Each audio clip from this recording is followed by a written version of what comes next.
From the Mumbai studios of Republic TV, it's time for the debate.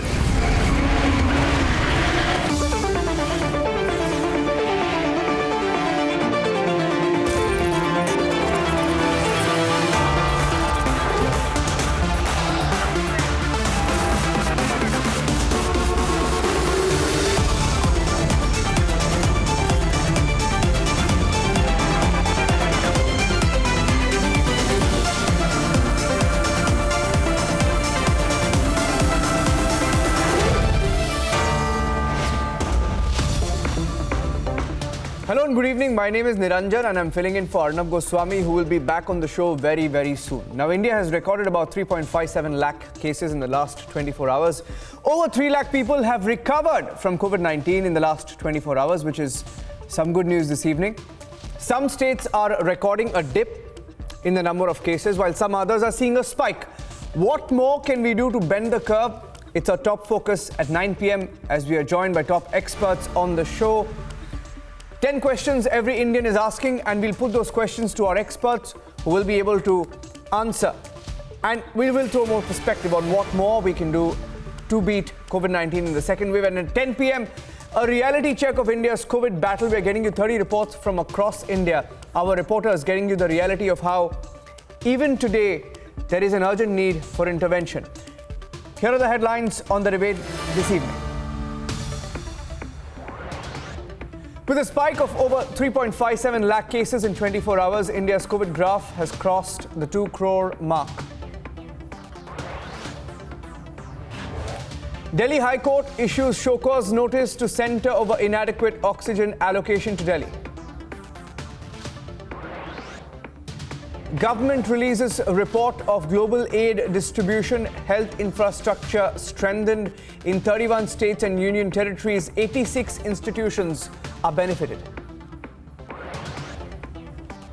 Prime Minister Modi and Boris Johnson discuss 10-year roadmap. COVID fight back tops the agenda. A nasal vaccine is also on the cards. And that's the other big headline. India and UK partnering for the vaccine cooperation. AstraZeneca discussed we could be getting more vaccines soon. Focus also on nasal vaccine development. कि जो ममता जी चुनाव जीतने के बाद जो आपकी party ने जो तांडव किया है वह बताता है कि आपको प्रजातंत्र में कितना विश्वास है. Verdict is out, but the violence continues. BJP President JP Nadda visits families of workers allegedly killed in the post-poll violence.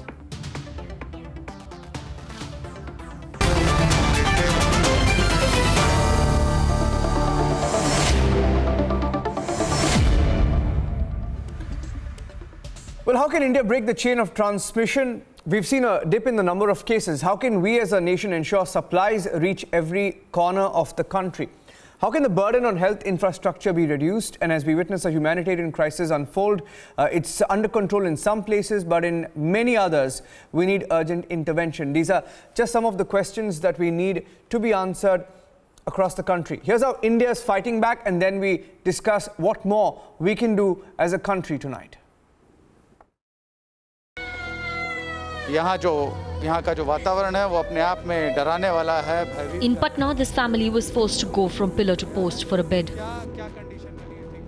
रात भर आप यहीं पर खुले में थे, अपने मरीज के साथ थे, गाड़ी में थे, लेकिन आपको बेड नहीं मिला था. रात भर सुबह में बेड मिला.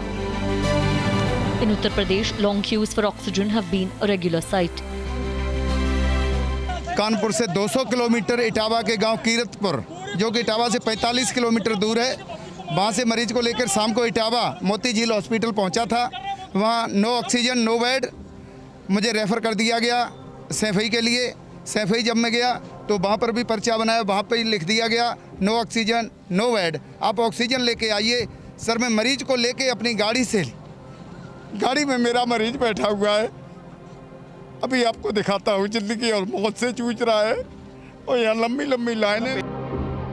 The health infrastructure is stretched beyond a point, and global aid is being calibrated to boost India's efforts. शुक्रगुजार हैं फ्रांस के कि एक फ्रेंडली सपोर्ट के तहत वहाँ से ये ऑक्सीजन प्लांट आया है और अब ये यहाँ पर इंस्टॉल हो रहा है। 2 दिन के अंदर ये इंस्टॉल हो गया है। 2 दिन के अंदर फ्रांस से आके इंस्टॉल हो गया है और अब ये आज से काम करना शुरू कर देगा इसका, और सब ठीक रहा तो कल से पूरी तरह से फंक्शनल हो जाएगा। But what more can India do to ensure an effective strategy to pull the nation out of the crisis, especially at a time when the vaccine drive has also slowed down? Since for last 4 days that those above the age of 45 were not being given vaccination, as a result of which it was after 4 days that people above the age of 45 and senior citizens had gathered for their vaccination dose, but because there are limited doses being given at each and every place, most of the centers are running dry by afternoon, say around 12ish, as a result of which several people have to return back. This is what really happened at this particular center as well. Right now what you can see is that the center is completely empty and there's a board which is put up which says that the vaccination is over here. For now, India is also focusing on global partnerships. Prime Minister Modi thanked Prime Minister Johnson for the prompt medical assistance provided by the UK in the wake of the severe second wave in India. UK, as we all know, was one of the first to respond, sending critical medical equipment like oxygen concentrators, cylinders, ventilators, amongst others. The successful vaccine partnership through the Oxford AstraZeneca SII collaboration was also discussed. They agreed to expand partnership on vaccines, therapeutics and diagnostics on COVID-19 and beyond through joint research, including on nasal vaccines and also regulatory and clinical trial cooperation. And the spotlight should now be on the solutions and an integrated national policy to handle the crisis. Let's debate.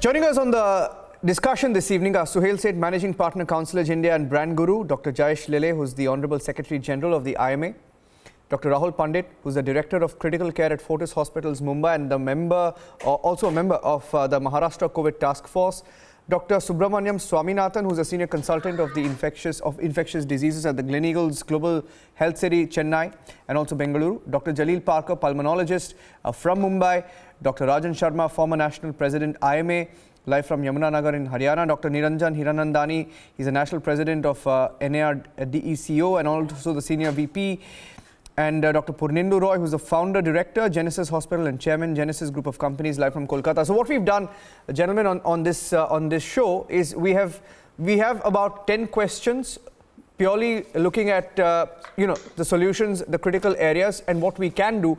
So let me put one question to each of our experts, and we'll keep it very constructive.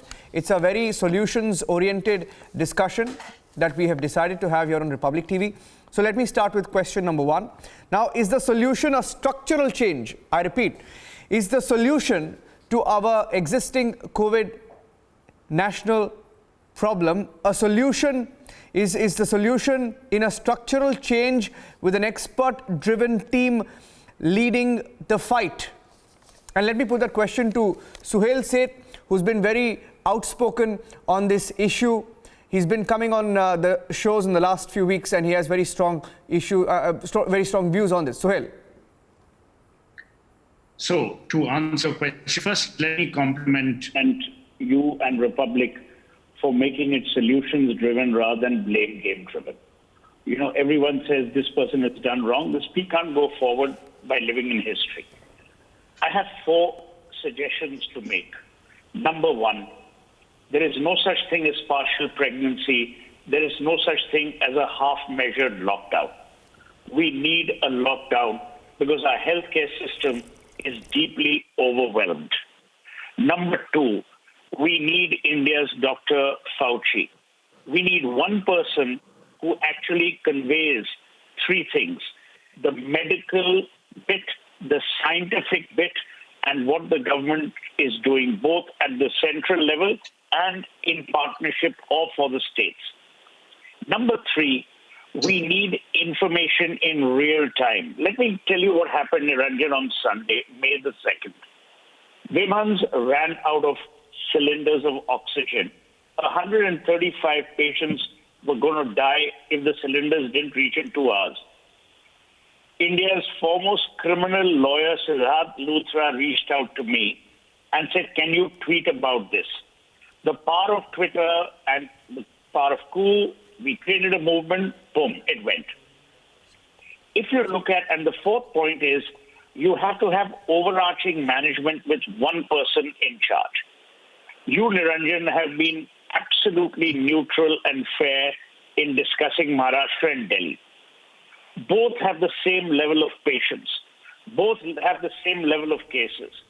Maharashtra doesn't talk about the oxygen supply weakening as much as Delhi does. Delhi has been a crybaby, and we have seen a complete lack of governance on the part of Delhi government. So now ask for the army, after you have diverted oxygen from the base hospital of the army to other places, to my mind is not only ironic, it is criminal. All I'm saying, therefore, is we need one nodal point at the center, nodal points at the state. There must be a structure like any company. Nodal points meet and discuss. Corporate India is doing its bit, whether it's Mukesh Ambani from Reliance, whether it's Anand Mahindra of Oxygen on Wheels, whether it's Gautam Adani, whoever it is. They're doing amazing. Pawan Munjal has set up a hospital in Haridwar. Didn't need to. So everyone is pulling in its might. We need real-time information. So if Niranjan, God forbid, or me, if I'm unwell, I know where to go, what the real-time situation is of beds, what the real-time situation is of oxygen. Let's not overwhelm our medical system. These people, our doctors, our healthcare workers, are breaking their backs, giving back to India like I've never seen before. You know, if there was ever a Bharat Ratna for a community, this would be it. They have shown more passion care than we could ever imagine. So I just want to salute all the doctors on your panel and say that on behalf of a grateful India, we are so deeply, deeply thankful to you. Thankful for your service, thankful for your service, and for your care. Yeah. Thank you for that, Sohail. I lost your audio there for a few seconds, but we've got you back now. My second question is, how can India salvage the situation by scaling up vaccination? Let me put that question to Dr. Rahul Pandit, who's the Director of Critical Care at Fortis Hospitals and more importantly, a member of the Maharashtra COVID Task Force. We tried something this evening. And at some point, you know, we'll also upload that and show. I mean, we'll put it up on our website as well. At around 6:45, you know, usually the BMC puts out a message saying that vaccines, vaccines for 18 to 44, they will open up at 7:30 or 7:45. So today the time allotted was 7:45, Dr. Pandit. So just to show our viewers of how difficult it is, the vaccine rush, we tried it out real time in the newsroom. And we tried to get one of our younger colleagues vaccinated. In fact, she was registered on the COVID app. I'm not kidding. In 90 seconds, it was gone. 90 seconds, all slots filled across Mumbai. So coming back to my question, how can India salvage the situation by scaling up vaccination? I'll let you take that. That's exactly what Mr. Sohail is saying. This is real-time information. You had information that there were going to be so many vaccination centers open, and the 18 to 45 is a tech-savvy population. They are going to be very, very quick. They are actually waiting to log on as soon as the portal opens up. So what we need to do is we need to have a huge spurt in the vaccination drive. We need a huge push for it. And the way we can actually do that is only when the vaccines become available. So we need to make vaccines available in terms of the existing vaccines, increasing their production and getting them delivered across the country. We need to probably do it in a smarter way where the cases are very high in number. You could start vaccinating them there.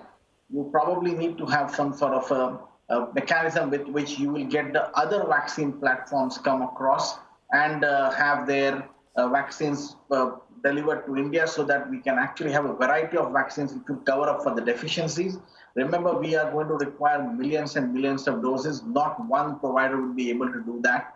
And third and most important is that we need to still do a lot of genome sequencing to understand whether there is a particular area of the country which is showing us some sort of immune escape so that we'll be able to vaccinate those people with some different vaccine which may perhaps be able to identify that area as a problem area and cover it up. These are some of the simple common points which we are talking about. But more than that, the vaccine availability right now has to come up in a large way and has to be basically sorted out. We need to have these vaccines delivered. They are not going to help us in the second wave, mind you, but they are going to be the pivotal role. Vaccination is going to be a pivotal role in preventing the third wave. If you're able to vaccinate a major chunk in the next 100 to 120 days, which I really doubt right now, because the pace of vaccination is not the way we would have wanted it to be as doctors, then we would be, we would have been in a comfortable position to say that the third wave will be probably blunted and not as hard hitting as the second wave has been, or even for that matter, first wave.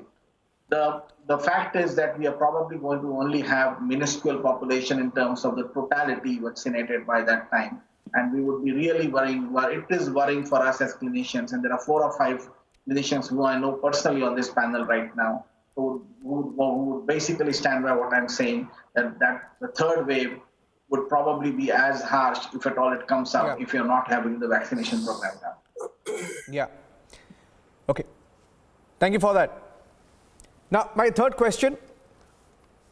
What is the solution to mitigate the oxygen crisis? Now, today we had a very interesting, something that both experts spoke about. One, the importance of having real-time data. Suhail spoke about it. You also mentioned it, Dr. Pandit. Today, the railways put out this application where on the railways website, you can actually check the Oxygen Express, tracking the journey of the Oxygen Express. Very interactive, shows you where they're starting off from and where they're headed and where they are in their journey, which tells you, it's informative and it gives you information on a real-time basis.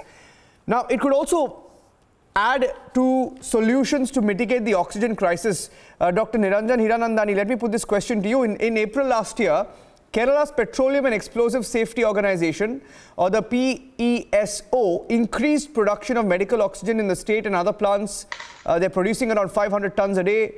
They had nearly 21,000 medical oxygen cylinders for holding the supply because they saw something coming. And even in Nandurbar, Maharashtra, we spoke to the district magistrate. He saw it coming last year and they have oxygen plants of their own. They set it up after the first wave. Now, some states are doing it. Some people in the system saw it. Some worked on it. Now, what's the solution to this oxygen crisis and how can the industry pitch in? Niranjan, it's very, very clear that we have actually failed the nation. A lot of things were anticipated, as you have correctly said, but we didn't prepare for it enough. Whether it's vaccination or it is oxygen, all the ideas were mentioned by specialists, but at some point of time we got overconfident and we felt that nothing can happen in India, though it has happened in other countries of the world. So now let's not look back. I think what is correctly stated is that we need to face it headlong and to see that it doesn't happen. For example, you just now talked about the vaccination program in Mumbai, which was open only for 90 seconds. That's ridiculous. I mean, we are the vaccine and manufacturers of the entire world, and we have done it for that purpose. And here we don't have vaccinations for ourselves. So I think what we really need to do is all round, we need to make the changes, whether it is vaccination, whether it is oxygen, whether it is getting the ventilators, whether it is getting and expanding the hospital, spending on healthcare. All this, it's a war. You can't talk about one item at a time. You can't say I'll have oxygen but not medicine. Today, my doctors in my hospital wanted remdesivir. They said, no, it's going to be rationed as far as it is concerned. You can't overuse this medicine, or you can't get the other medicine which is not available, though it's available all over the world. I think the time has come where we cannot compromise on anything, and you can't have bureaucrats control the medicines that are coming into the hospitals today or oxygen coming to the hospitals today. The doctors have to decide, and I think that is what is the need of the day. Number two, a coordination war machine requires to be there, and it has to be decentralized, because what is happening is it is becoming center versus state. Now, when I'm asking for vaccinations in my hospital, they are saying that you have to now go to the state government. The state government says you have to go to Serum Institute. Now, do I go to the central government, which has got 50% of the vaccine? Do I go to the state government? I don't know how much percentage they have. Or do I go to Serum Institute, who says I have to first supply to central and state government? So I think, the transparency which we needed for the purposes of this war machine is just not there. You can't expect frontline doctors to operate, no oxygen, no medicine, no proper coordination in all these things. I think somewhere down the line, you need to put your foot down and see that all this is coordinated quickly and fast. Forget the responsibility and forget the past. Let's look at the present and the future before the third wave comes and kills more and more people. And we will now be thoroughly responsible, each and every one of us, for not doing enough. I think we are doing something, but we are just not coordinated well enough to do it. Yeah. How can it be Delhi, the capital of India, not having oxygen? I mean, it's just not believable. I don't think, it's something which I can't understand whatsoever. In Mumbai, we have oxygen which is sufficient. Why Delhi could not have it? We have got now surplus beds in Mumbai. Why can it not be there in Delhi? Yeah. Why is it that the things have worked in certain places and not in other places? Is somebody studying this and finding out how can we make up in Delhi what was done in Mumbai? Why can't this be done quickly? Why do I get patients phoning me from Delhi? Can they fly down a patient to get a bed in Mumbai? I mean, this is quite ridiculous. I mean, I can't understand the situation that is happening in the capital of this country. So we need to create a war machine. We need to forget about the past and see to it that the present and the future is perfectly coordinated. Suhail just mentioned about a couple of things we need to do, but we need to do, Suhail, much more than just that. You can't have a few of the leaders of industry, whether it's I or you or anybody else, doing some little bit tidbits over here, but we all really need to do everything that is possible. Our country will hold us responsible, forget anybody else. Yeah. Niranjan, the point that I was with the Niranjans was as follows. You're absolutely right. Every drop matters, every drop counts. As Niranjan, our anchor, asked very rightly, that we are solution driven. The only way we can move forward is if we invest more science, more technology, and more software in alleviating the concerns. Yeah. And one more point, Niranjan, which has not been mentioned often enough, is that when people are fearful of their lives and when they're panic-stricken, transparency in terms of transmission of information is critical. I don't want to go onto Twitter to find out where's the next cylinder. Yeah. I need a helpline which works. How difficult is that for a country which claims that it's the IT superpower of the world? And my whole thing is incentivize companies, incentivize people to set up isolation facilities. If you're living in a condo, make sure that the developer actually creates isolation facilities there so that you don't overwhelm the hospital and the medical system. Yeah. Today, people are going to hospitals even when they don't need it because they don't know. The absence of information is an added that was going to be solving the problem. Suhail, that was going to be one of the questions I was going to ask you, because we have so many experts, and I thank each one of you for being patient and hearing each other out. Sorry, and I'm really sorry. No, I really apologize to everyone for having to sort of wait and listen to each other, and because it's a 1-hour show, and I know it sometimes can get a little tiring. So let me quickly go to my next point. My next question: how can India make medication accessible to all? When health expert, KM Gopkumar from International Organization Third World Network is saying that the DCGI can provide emergency approval to additional generic manufacturers of remdesivir without linking to patent status or without requirement of companies obtaining a voluntary license from the patentee. Is this an option that should be considered given the situation? Let me put that question to Jayesh Lely. Dr. Jayesh Lely is the Secretary General of the IMA. Yeah. You mentioned about the emergency approval. Yes. And when the emergency approval was given to one of the vaccines, there was a lot of hue and cry. And the issue immediately came up that why this vaccine was given emergency approval. And then subsequently, now if you study the last 6 to 8 months, various medicines used for the treating of the corona either feminafluor or remdesivir or toxilamab. Everybody has got difference of opinion. ICMR is saying that no, this doesn't work. Somebody says this doesn't work. And so ultimately, when you say that in emergency, there may be some political or some kind of an angle to giving this such kind of an emergency approval. Because all over the world also, these medicines are not very commonly used, very routinely used like that. So I feel that such an emergency approval should not be given. Proper trial has to be there, and then only, because otherwise, where we'll do this when if any issue occurs in emergency, if any problem occurs, then we cannot do anything about it. So I think this is emergency approval method is of not very good value. That's what my personal feeling is there. Okay, point taken. Next point. What is the solution to detect, address and contain COVID locally? And I want to put this question to Dr. Jaleel Parker, who's a pulmonologist. Now, I remember speaking to Dr. Jaleel Parker when the first wave happened last year in early 2020. And Dr. Parker himself has suffered from COVID, and he's had a terrible experience. Dr. Parker, you want to take this question and tell our viewers, how can we detect, address and contain COVID locally, beyond the lockdown? What can be done to beyond the lockdown? I said beyond the lockdown.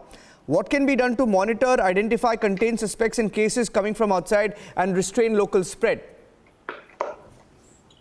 It has been the gospel truth that one has to do testing, identifying, social distancing, wearing a mask, and sanitization. There is nothing new that has come up since then, and it still holds good. The last one which is there is vaccination, and I would profess and request each and every one, if you are getting a vaccine, please get yourself vaccinated. I am literally begging of each and every citizen in this country to see to it that they get vaccinated, so that even if they get COVID, they take domiciliary line of treatment at home and they don't land up in the hospital on a ventilator or requiring oxygen or requiring even a non-invasive ventilatory support. As somebody earlier said, that the whole health system is nearly overloaded and they have actually fallen apart. Many of my peers over here might agree, and I'm sure they will agree, that we are just pulling along. We actually do not have even the energy to think. And we are in a dilemma with all the flip-flops that are happening as to what is the line of treatment. Everybody keeps on talking about the second wave, the third wave, the fourth wave, the mutation, etc. But I would like to ask each and every one, let the researchers do the research. What is important is, at this juncture, is there anything new that we are giving to a patient? Everybody has advised, from initially the oral medications that were there to giving blood thinners and giving steroids.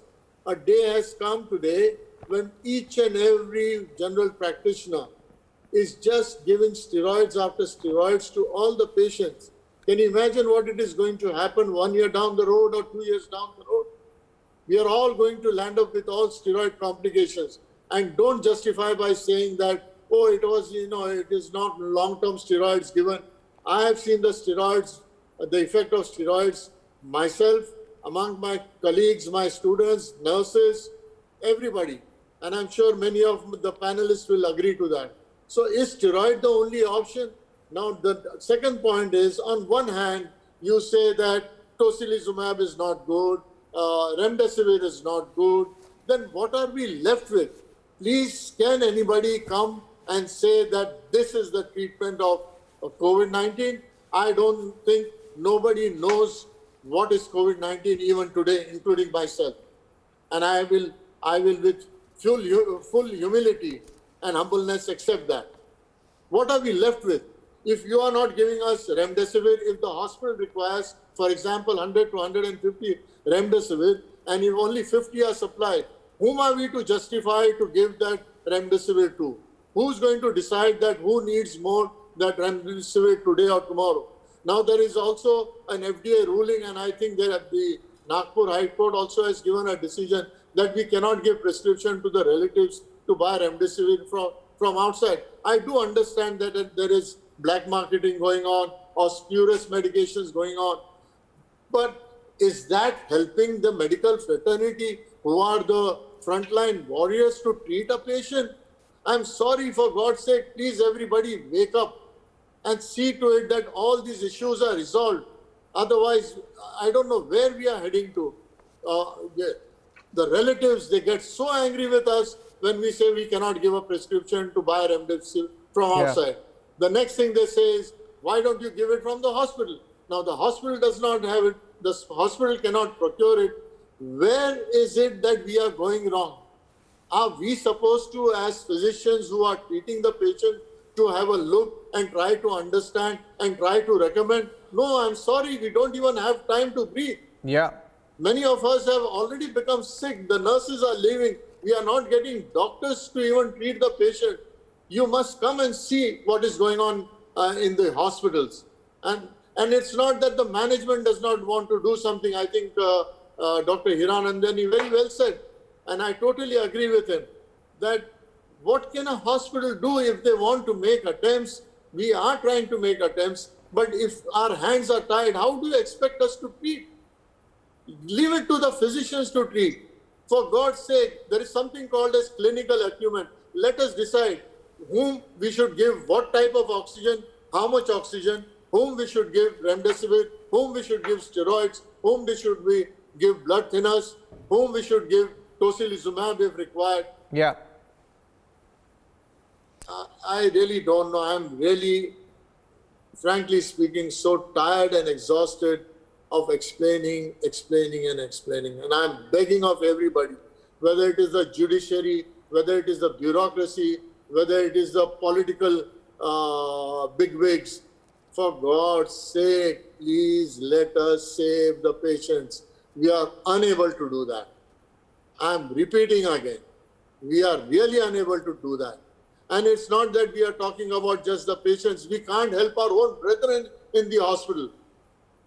The doctors who are in the hospital, who are working in a hospital, we don't get beds for their own, for their mother, their sister, their brothers, for their own children. Come on, it's a wake-up call. Are we going to sit down and talk like this month after month, month after month? It's more than a year. Yeah. And that's the question I wanted to take to Dr. Purnendu Roy of the burden on hospitals overrun by COVID cases, Dr. Roy, because, you know, you run a hospital. You know, Germany, after fighting off the first wave, was able to handle the second wave only when there was a national policy and not separate measures regionally for each of the 16 states. So my question is it time for a national centralized policy in India? Even the Supreme Court has asked for a national policy on hospital admissions. Dr. Purnendu Roy.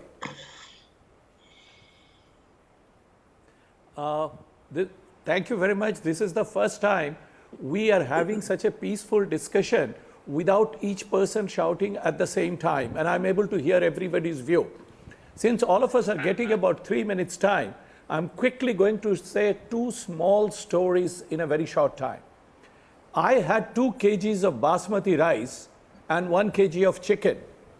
And I prepared biryani and invited 10,000 local people from my area. When there was a crowd, I said that people should start WhatsApping me in the message, who can come in? And my phone crashed because there was so much of calls inside. My little daughter explained that time, you should have realized how many people can you feed and call only 10 people because you had created biryani for 10 people and invited 10,000. I don't want to bring an analogy.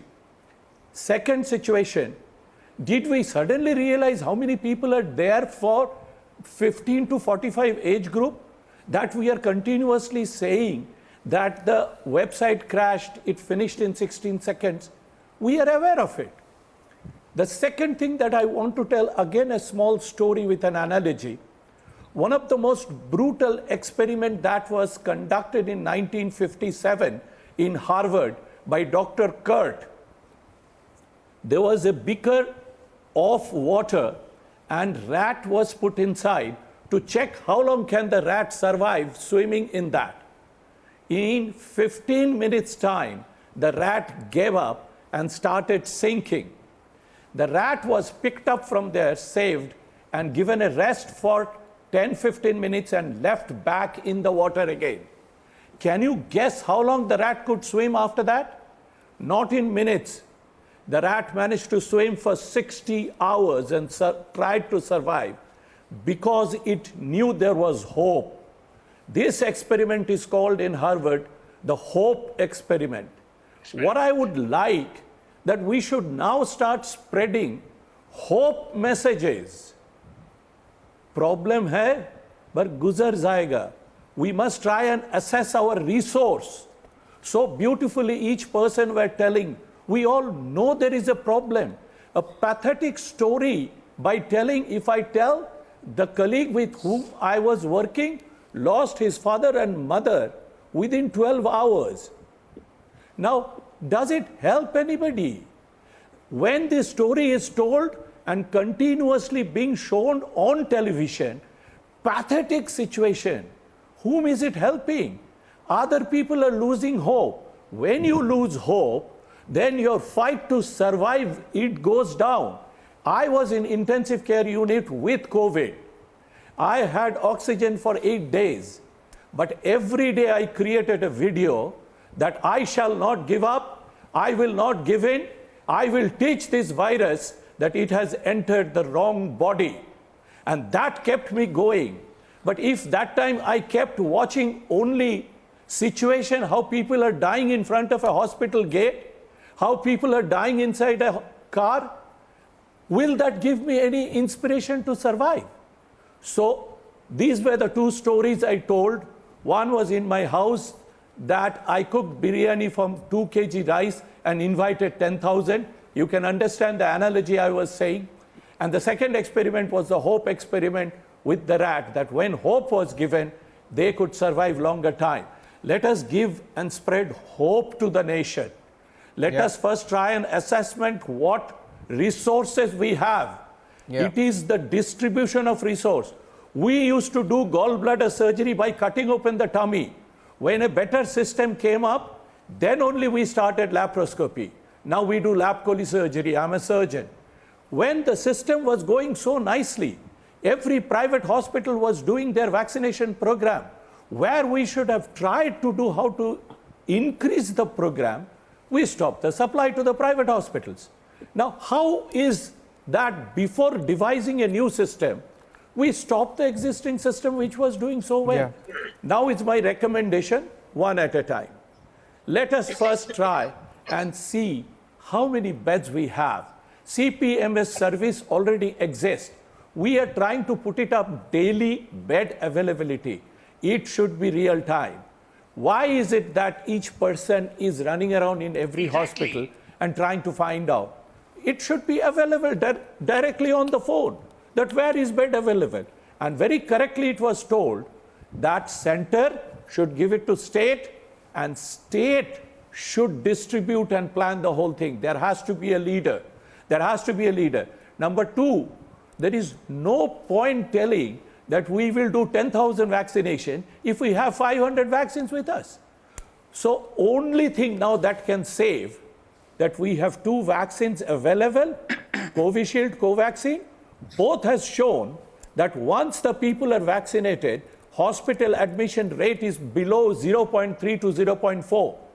Vaccination will also cause COVID later on, but you won't get admitted in hospital and you won't become serious. Let's spread positive news that we have vaccine and we will be able to vaccinate. Let's try and arrange a system instead of going on saying it's a miserable situation. Now the situation what we have, whoever comes for vaccination in the hospital will definitely get COVID because they are pushing and pulling, because there is a crowd like that.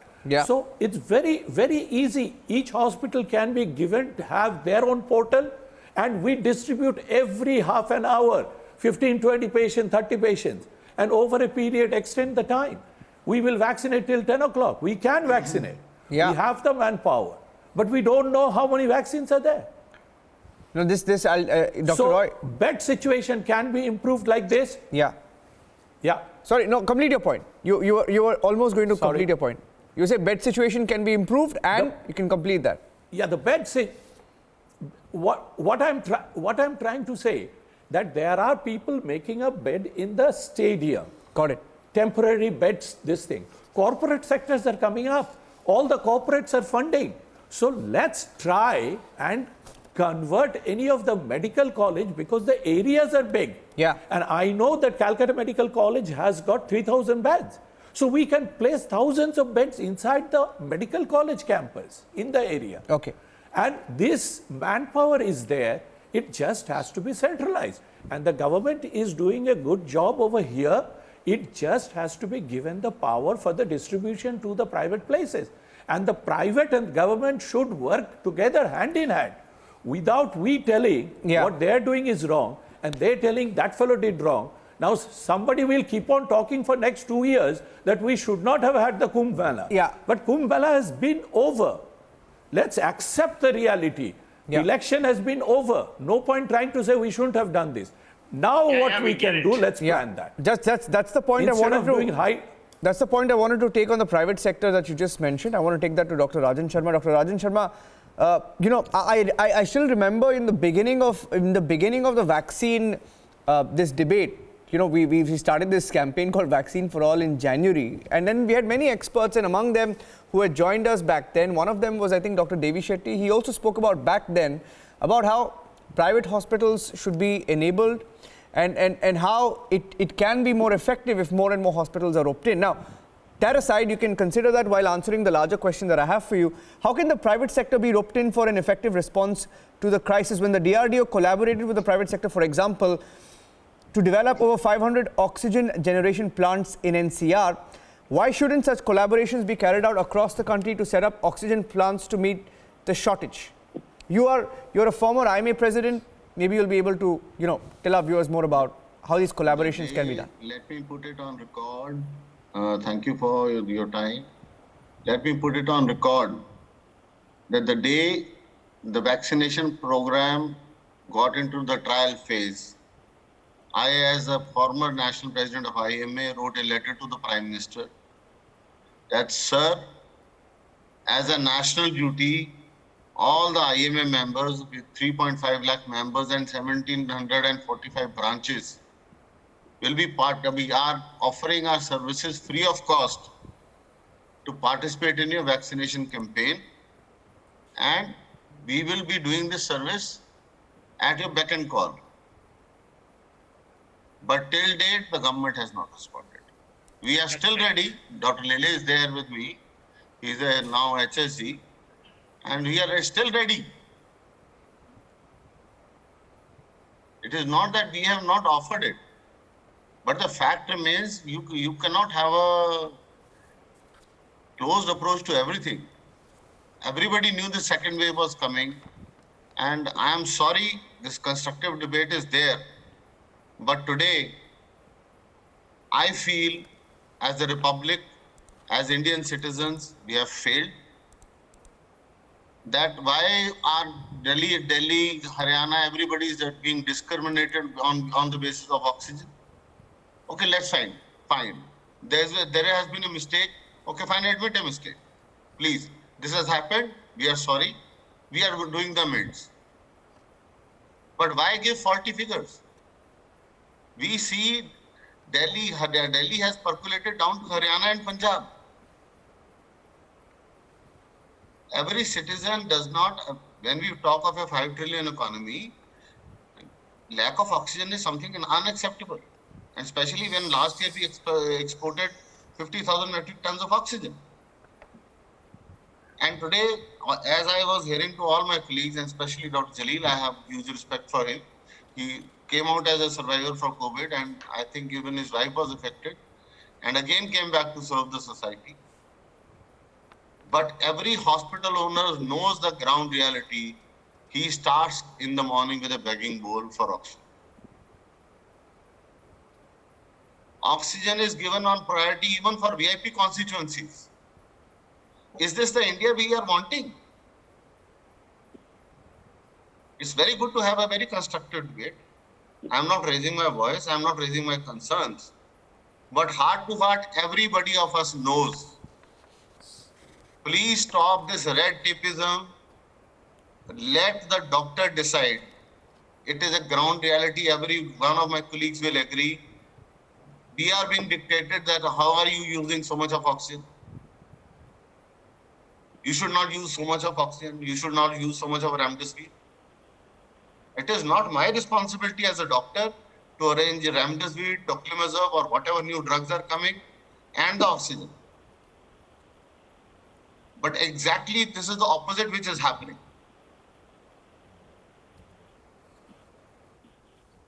Okay. And at the end of the day, I will end my point only with one thing.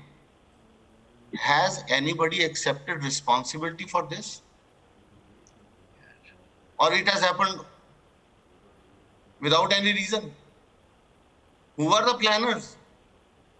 The entire world knew second wave, third wave, it is a wavy pattern. It is going to mutate. The virus will have new variants. Who's going to fix the responsibility? Nobody is taking the responsibility. This is the first time I am seeing that nobody is taking responsibility. Yes, doctors are there in the forefront. Patient dies, there is no oxygen. That the doctor get beaten up, his staff get beaten up, his hospital is broken up, fine. Because we are living in cozy four walls of our forts. And this is the ground reality. I'm very sorry to say. But I'm very blunt about it. Yeah. Thank you so much. On the point of, because you spoke about, this interstate competition, let me take that question to Dr. Swaminathan. Sorry, Dr. Swaminathan, for keeping you waiting for so long. Just wanted to get everybody into the debate, and it's one solution that we see. Maybe we can get lesser panelists next time so that everybody gets and doesn't have to wait for longer time. So my question to is there a way to turn interstate competition for resources to interstate collaboration? Now, I'll tell you why I'm asking this question. Of course, you know why, but I'll substantiate that. When in order to meet supply shortages, 6 states in America, I'll tell you, beautiful example. In order to meet supply shortages, 6 states in America signed one-of-a-kind agreement to improve expansion of rapid antigen testing before reopening the borders of the states. So why shouldn't neighboring states in India come together to meet supply shortages in a more effective way? Forget collaboration. I don't think they're even keeping in touch with each other to see how much resources are available or can be transported. A couple of months ago, I was under the misconception that we were fighting a war against COVID-19. I have since realized the war is also against COVID-19, but it's primarily against misinformation, disinformation, and lack of supplies. And the biggest war is against the bureaucracy. And that's a big problem, because I don't see the kind of leadership that has already been talked about. See, if you have any kind of collaborative work, it's not doctors who need to work together, it's administration. Please understand, if the administration cannot get its act together at a district level, how are they going to get their act together at a state level, at an interstate level, or a country level? I think that's the serious problem. There is absolutely no leadership and there's no ownership of any of this stuff. See, when you see pregnant women gasping for oxygen, it does something. It makes you really pissed off. I brought this up when I asked the collector, Chief, we are worried about oxygen. They make fun of us. And what is even worse? They tell us, don't use high flow nasal cannula because you're wasting a lot of oxygen, put them on ventilator. I have a better solution. I'll stop giving people oxygen. That way I won't waste any oxygen. What kind of a harebrained answer is this? If we can't get people who can understand the problem seriously at a microscopic level, they are not going to be able to see the macroscopic level either. And talking about inter-district collaboration here itself is difficult. In a state, please understand the majority of resources go to the big cities. Even the big cities are straining. What happens to the smaller cities, the B centers and the C centers? Do you have any idea what's happening there? Do any of us have any idea what's happening there? Thousands could be dying and we won't know because the focus is all on the big metros. Sure, but what about them? So when we can't even put this and that together, putting interstate corporations is also cooperation going to be even more difficult. See, because we have a significant problem because Chennai, where I said, also funnels a lot of patients coming from southern Andhra where you do not have too much of ICU beds. And we are struggling even to supply ICU beds to the city of Chennai and northern Tamil Nadu. And we also have to cater to the southern Andhra, it becomes difficult. And the simplistic answer to that is, please don't accept patients from Andhra. I don't see it that way. To me, they are all citizens of India. I don't make distinctions on where they come from. They come to me for help. And if administrators are going to give me harebrained answers like this, I think it's not worth talking about what they can do. It is unfortunate, but I'll tell you very honestly, doctors are being left to their own devices. Hospital administrators, many hospitals are pitching in and trying to help the doctors fight this war. But the doctors and nurses are in it together. That's it. I am not expecting any help from administration. If we get it, it's a bonus. Some administrations are doing it. Let's not be dismissive about everybody. But on the whole, there's been a serious lack of planning, a serious lack of vision, and a serious lack of interest in it. The apathy is appalling. It's only a question of making sure that they fill their check boxes and their tick boxes and show that they've done their work. Have any of them really seen what's happening in the ground reality? Have you seen a pregnant woman die because she could not get oxygen? Unless you see something like that, I'm sorry, you will never know what this is. It's horrendous. It's absolutely horrendous. And it's happening every day. Administrators will never get to see this. I would like to see all the administrators sit in a hospital, emergency. Yeah. 1 hour, just 1 hour. Let them sit there for an hour. I promise you it will be life-changing. They will all take their jobs a lot more seriously, and they will not want this happening to anybody there. Let me tell you, this show that Arnab anchors, it's his show, and a lot of people watch this show, and I hope that everyone and all your opinions and everything that you had to say, the honest ground realities turn into some solution on the ground. And the mood of the nation is, fastest fingers first. Everybody's got a race for something, right? And sorry, Dr. Pandit, Dr. Purnendu Roy put up his hand before you. Fastest fingers first. Let me go to him for the last word. I have 30 seconds. I just want to say one thing, Niranjan. 30 seconds. If you give the, jumping the queue. floor to Dr. Roy, being a fellow Bengali, he will launch into poetry of a different order. I just want to say 3 things very quickly. People, process, planning. People, process, planning. If we address these 3 things, the politics can go to hell. Okay. Our country is burning because of politics. Put Dr. the Roy. people first who put you into power. Yeah. And I want to appeal to all these doctors. It's very easy to come on television and abuse the politicians. Send them a united letter. Let them learn that the next time they piss off the healthcare community, they will have no one to come to in a hospital. The problem is all associations crawl when asked to walk. Okay. This is the time to ask for your pound of flesh. Got because it. you people are doing sterling service. Absolutely. 30 seconds to Dr. Roy. I have to end the show, Dr. Roy. Okay, good. Okay, this is a request. The president of British Medical Association had once told that it's a sad reality that medical tragedies sells the newspaper. All I'm requesting is, let us please, it's a request, join hands, do constructive suggestion and not show these terrible pictures where pregnant ladies are dying. It doesn't help anybody. Let us put the problem across. Let us come out with solution. Yeah, why that's the whole show point of such the show, tragedy and the whole country is losing hope? Yeah, we get it. Yeah, that's why we're doing this show, Doctor. Dr. Suhail Seth, Dr. Jayesh Lele, Dr. Rahul Pandit, Dr. Swaminathan, Dr. Parker, Dr. Rajan Sharma, Dr. Hiranandani is not with us now, and Dr. Purnendu Roy. Thank you for your time. Thank you for being patient, and thank you for everything that you've put on the table tonight. Taking a short break now. When we come back, we're just bringing you reports, the ground reports from across India, the reality of India's battle against COVID-19, the reports filed by the Republic TV team. Stay tuned. Thanks for watching.